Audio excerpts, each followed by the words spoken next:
Assalamualaikum warahmatullahi wabarakatuh. Alhamdulillahirabbil alamin wassalatu wassalamu ala asyrofil anbiya'i wal mursalin sayyidina wa maulana Muhammadin wa ala alihi washabihi ajmain. Amma ba'du. Kami dari kelompok 2 program studi ekonomi syariah akan mempresentasikan sebuah makalah yang berjudul Ruang Lingkup Analisis Ekonomi Makro dengan dosen pengampu Bapak Arif Nur Aini MSy. Saya, nama Amanu Yahya selaku moderator, dan anggota kelompok kami yaitu Saudari Ana Khairunsyah sebagai pemateri. Untuk waktu dan tempat kami persilahkan. Yang pertama adalah beberapa permasalahan ekonomi makro. Teori ekonomi makro merupakan salah satu cabang ilmu ekonomi yang pelajari peristiwa-peristiwa atau masalah-masalah ekonomi secara keseluruhan. Permasalahan kebijakan makro mencakup dua permasalahan, yaitu masalah jangka pendek dan masalah jangka panjang. Masalah jangka pendek atau stabilitas, yang pertama adalah inflasi. Inflasi adalah naiknya harga-harga komoditi secara umum yang disebabkan oleh tidak sinkronnya antara program pengadaan komoditi dengan tingkat pendapatan yang dimiliki oleh masyarakat. Yang kedua, pengangguran. Pengangguran ini terjadi karena adanya kesenjangan antara penyediaan lapangan kerja dengan jumlah tenaga kerja yang mencari pekerjaan. Selain itu, pengangguran juga terjadi meskipun jumlah kesempatan kerja tinggi. Namun, adanya kesenjangan informasi dan keahlian yang diinginkan akhirnya juga mengakibatkan bertambahnya pengangguran. Yang ketiga adalah ketimpangan dalam neraca pembayaran. Neraca pembayaran yang timpang adalah kesenjangan antara jumlah pemerolehan dari ekspor dengan pembayaran untuk impor. Bila impor terlalu besar, maka devisa semakin berkurang. Nilai tukar mata uang lokal relatif jatuh, sehingga industri dalam negeri berbasis impor akan banyak yang mati. Sedangkan bila ekspor terlalu besar, maka nilai mata uang lokal akan menguat terhadap mata uang luar negeri, sehingga akan menyebabkan matinya industri yang berbasis bahan baku dalam negeri. Masalah jangka panjang atau pertumbuhan. Yang pertama, pertumbuhan penduduk yang tinggi. Tingginya pertumbuhan ekonomi akan mampu meningkatkan tingkat kesejahteraan dan tingkat pendidikan.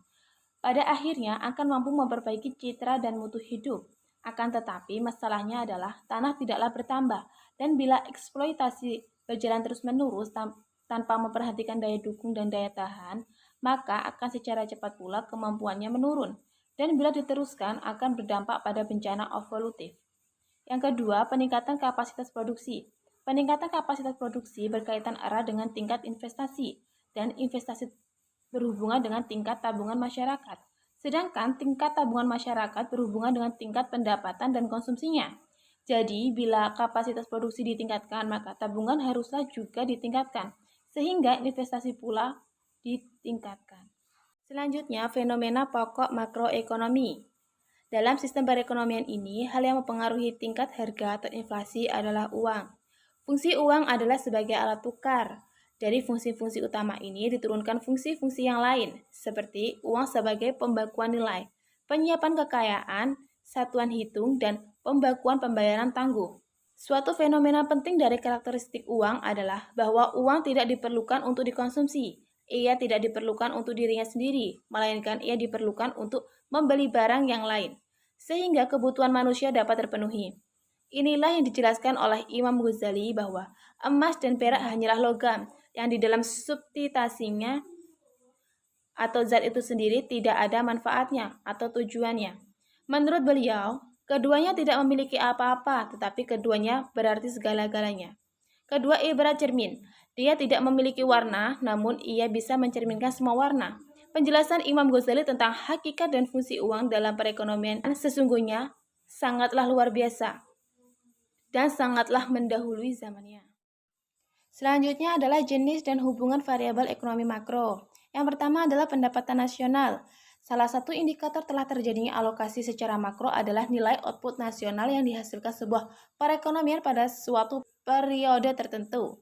Sebab besarnya output nasional dapat menunjukkan beberapa hal yang penting dalam sebuah perekonomian.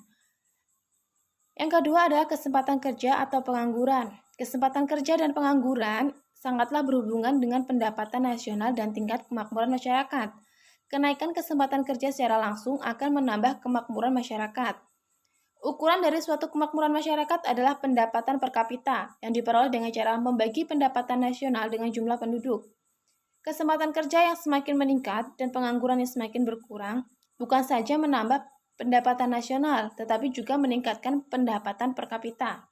Melalui perubahan ini, kemakmuran masyarakat akan semakin terwujud dengan nyata. Yang ketiga adalah jumlah uang beredar. Dalam kaitan ini menjadi penting adalah identifikasi mengenal hubungan mana dan variabel-variabel mana yang dominan dalam menentukan langkah-langkah pengendalian yang diperlukan. Kalau memang jumlah uang primer yang harus dikendalikan, perlu diperhatikan bahwa unsur luar negerinya dipengaruhi oleh keluar masuknya valuta asing yang semakin besar, yang dipengaruhi oleh perbedaan suku bunga efektif antara pasar domestik dan luar negeri. Selain itu juga dipengaruhi oleh faktor-faktor fundamental ekonomi. Yang keempat adalah laju inflasi. Inflasi adalah kenaikan harga yang bersifat umum dan terus-menerus.